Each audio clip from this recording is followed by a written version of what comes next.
విధానం తీసుకురావడంపై మీకు ఎలా అనిపిస్తుంది? మంచి ఆలోచన అండి. ఇప్పుడు ఏంటంటే 10% 20% ధనికులు ఉన్నారు, 80% దాకా పేదవాడు ఉన్నాడు. ఆ ధనికుడి దగ్గర ఉన్న డబ్బులతో మనం ఒక నలుగురు చేయందిచ్చి వాళ్ళకి మంచి చదువు నేర్పిస్తే వాళ్ళు మంచి ఉద్యోగం సంపాదించుకుంటారు, లేదా మంచి బిజినెస్ పెట్టుకుంటారు. చదువు అనేది పేదరికం ఒకటే కానీ లోక జ్ఞానాన్ని పెంచిద్ది. ఆ లోక జ్ఞానం పెంచడం వల్ల ఏమైంది అంటే అతని కాలం మీద నిలబడి వాళ్ళ కుటుంబాన్ని పోషించుకుంటూ ఇంకో నలుగురికి ఉపాధి కల్పించే ఒక రూట్ మ్యాప్ అన్నమాట చదువు అనేది. అలాంటి P4 విధానాన్ని తీసుకొచ్చి నలుగురిని చదివించి విధానం చాలా మంచిదే, మంచి ఆలోచన చంద్రబాబు గారి. రేపు ఫ్యూచర్ లో ఇది కానీ నిజంగా ఫుల్ ఫ్లెడ్జ్డ్ గా కానీ ఇంప్రూవ్ అయితే రాష్ట్రంలో ఎవరు చదువు లేని వాడు ఉండడు, పని కల్పించలేదు అనేవాడు కూడా ఉండడని చెప్పి సందర్భం. అంటే వైసీపీ వాళ్ళు అంటున్నారు పథకాలు ఇవ్వలేక ఏం చేయలేక ఇలా ఏదో కొత్తగా P4 అనేది తీసుకొచ్చారు తెర మీదకి, అది ఇదని మాట్లాడుతున్నారు. పథకాలు ఇవ్వలేదు అంటున్నారు, మరి మాకైతే పెన్షన్ అయితే పెంచుతా అన్నారు, పెంచారు.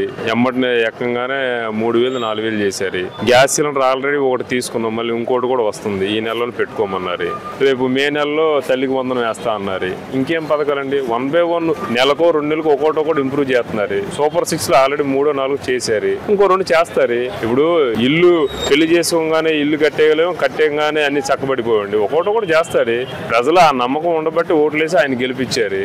ఆయన చేస్తాడని చెప్పి మాకు మంచి ఉద్దేశం అయితే ఉందండి. అంటే గవర్నమెంట్ వచ్చి 10 నెలలు దాటుతుంది, రాష్ట్రాన్ని అప్పుల పాలు చేసింది, పథకాలు కూడా ఇవ్వకుండానే అది ఇదని మాట్లాడుతున్నారు. గతంలో పెన్షన్లు ఇవ్వాలంటే ఏదో పేపర్లో చూసేవాడు, 3000 కోట్ల అప్పుకి వెళ్ళారు వైసీపీ ప్రభుత్వం, లేదంటే వేరే బ్యాంకుకి వెళ్ళారు, వేరే బాండ్లు తాకట్టు పెట్టడానికి వెళ్ళారని చెప్పి వార్తలు వచ్చాయి. ఇప్పుడు వచ్చిన 9-10 నెలలు ఎప్పుడు కూడా ప్రభుత్వం వెళ్ళి అప్పు చేసిందని చెప్పి నేను ఎక్కడైతే వినలేదు, చూడలేదు. అందరికి పెన్షన్లు వస్తున్నాయి, నెల జీతాలు వస్తున్నాయి గవర్నమెంట్ జాబ్ హోల్డర్లకి. ఎవరు ఇబ్బంది పడిన న్యూస్ అయితే నేను ఎక్కడ వినలేదు. ఎలా ఉంది పరిపాలన? చాలా బాగుందండి. గవర్నమెంట్ వచ్చిన తర్వాత చాలా పేదలకు దగ్గరగా ఉంది, బాగా చేస్తున్నారండి, పనులు బాగా జరుగుతుంది. గవర్నమెంట్ పరిపాలనకి ఇప్పటికి ఏమైనా డిఫరెన్స్?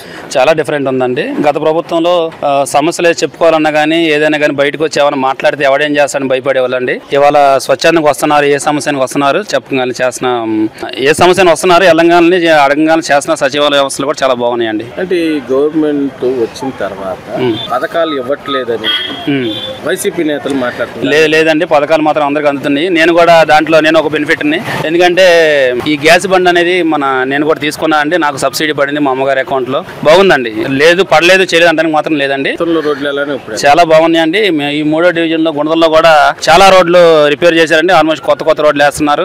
ఈ రోడ్డు సమస్య అని చెప్పగానే అమ్మని రెస్పాండ్ అవుతుంది గవర్నమెంట్, చాలా బాగుందండి. అంటే ఇప్పుడు పోలీసు వాళ్ళని బట్టలు తీసి నిలబెడతానని మాట్లాడటం కరెక్టేనంటే? అసలు చాలా కరెక్ట్ కాదండి. అదిగా అందుకని చెప్పని ప్రజలు అలాగే నెల తొక్కేశారు. చాలా తప్పు అండి. వాళ్ళు మాట్లాడే విధానం అనేది ఇప్పుడు కానీ మార్చుకోవాలి. జగన్మోహన్ రెడ్డి గారు ఇప్పుడు ఉన్నటువంటి కూటమి గవర్నమెంట్ వాళ్ళు కూడా చాలా బాగా ఏ సమస్య వచ్చినా కానీ బాగా రెస్పాండ్ అవుతున్నారండి. వాటిని మాట్లాడే విధానం కూడా చాలా బాగుందండి.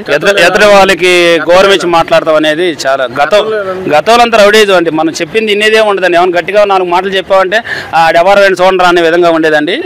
సాయంత్రానికి ఏదో విధంగా వాళ్ళని ఇబ్బంది పెడతాం చేయడం అనేది జరిగేదండి. ఈ గవర్నమెంట్ వచ్చిన అటువంటిది ఏమీ లేదండి.